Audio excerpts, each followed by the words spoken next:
either to bring your legs back into the game by shrimping, or roll away to turtle, or bridge. Change. Or that requires your legs.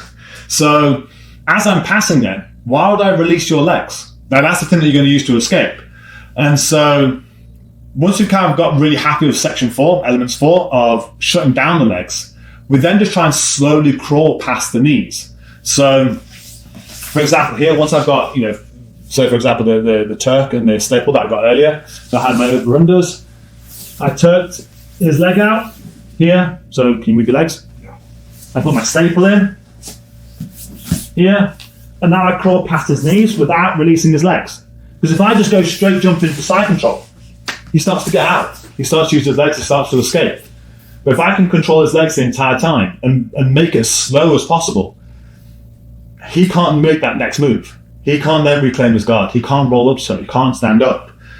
It's through my greed and lack of education in this that allows him to escape. So if I do that exact same pass again, crawl past his knees, now he wants to try and turtle or skate or anything like that. Yeah, I can just wait. I can cook him out. And then once he kind of gives up, realizing he isn't going to escape, I can then progress. And so that then formed part of the Elements 5 drill as the first section is have your partner play guard to an extent, play a bit of Elements 4, and then when you see opportunity, crawl past the knees. And as they crawl past the knees, the game is going to try and get their legs back into the fight again. As the player learns to stop that from happening. So that's our complexity, that's our intensity. The intensity can increase. The symbiotic relationship to this is that person in the video game is going to get way better at bringing their legs into the fight should their guard get past. So they're going to have better shrimps, they're going to have better tails, they're going to get better at getting up. They're going to learn how to free their legs more effectively. And that's going to lead into the second drill here. When we're looking at passing the knees then, is we've gone from usually holding on to the hips with our arms, and as we progress forwards, we're going to have to let go at some point to be able to progress up the body to try and get a more dominant position. And there's an issue here in that if someone grabs hold of our wrist during that process, they can usually just escape. And so this is going to look a bit weird. I know there's a size disparity. And so if Ryan is on the floor and Irene's in my position here, she has hold of his legs.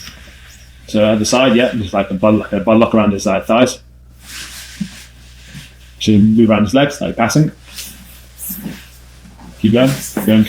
Right, as we're in this position here, she now has to let go if she wants to progress up.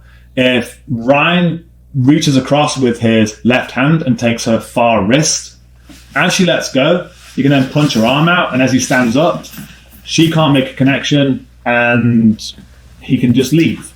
And that's the problem, is that how is she going to be able to hold on to him and keep him down, but also have to let him go? So that's going to be the first drill in this, and this one of those kind of eye-opening drills, is that the complexity is person on the floor is going to grab the wrist and stand up.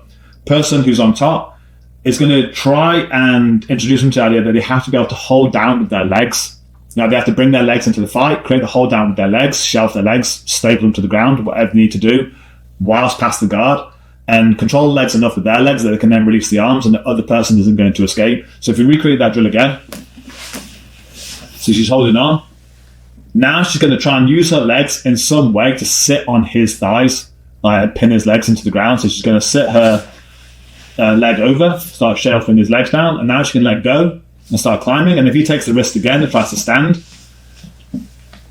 it's a lot harder for her, right? Because she's now using her legs for the control. Again, it kind of gets rid of that greed of just jumping upright.